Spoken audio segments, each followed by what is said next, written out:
আমার আল্লাহ ডাক দিলেন, ওগো বান্দা গুরুসসনি? আমি বললাম, মালিক কি গুরি নাই, দিন রাত একাকার করে দিয়ে কখনো অমুক দেশের পতাকা তুললাম, দিন রাত একাকার করে দিয়ে কখনো নায়কের স্টাইলে কাপড় পরলাম, দিন রাত একাকার করে দিয়ে অমুক ভাইয়ের চরিত্র ফুলের মতো পবিত্র স্লোগান দিলাম। আল্লাহ বলে, তোর কোনো পরিবর্তন হয়েছে নি? টিনের গড় 5 তলা বিল্ডিং উঠেছে?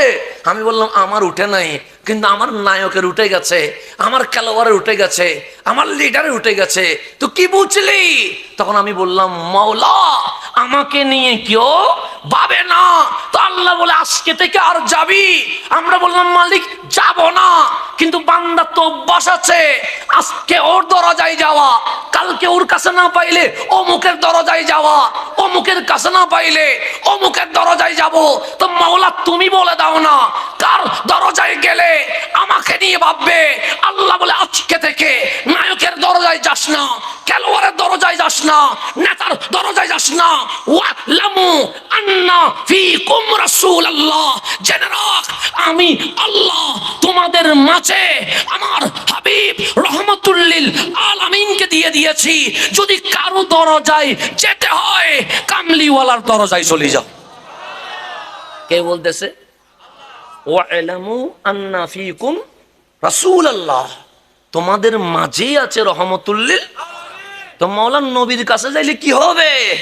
আল্লাহ বলে, যাদের দরজায় গেছো ওরা কি ভাবছে? ভাবি নাই। আমার নবীটা কেমন জাত জানিস? আমি বললাম, কেমন?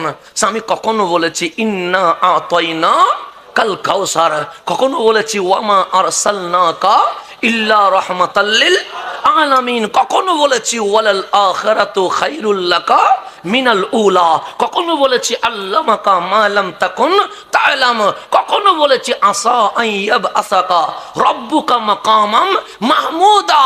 আমার হাবিব বড় শানওয়ালা। আমি চেয়েছিলাম পুরা উহুদের পাহাড় স্বর্ণের সিংহাসন হয়ে যাবে, কিন্তু আমার নবী দুনিয়াকে লাথি মেরে উম্মতের জান্নাতের গ্যারান্টি নিয়ে নিয়েছে। নবী নিজেকে নিয়ে ভাবে না, কার নিয়ে ভাবে? উম্মত নিয়ে ভাবে। শুধু একজন আছে যিনি আপনাকে নিয়ে ভাবে, শুধু একজন আছে যিনি আমাকে নিয়ে ভাবে।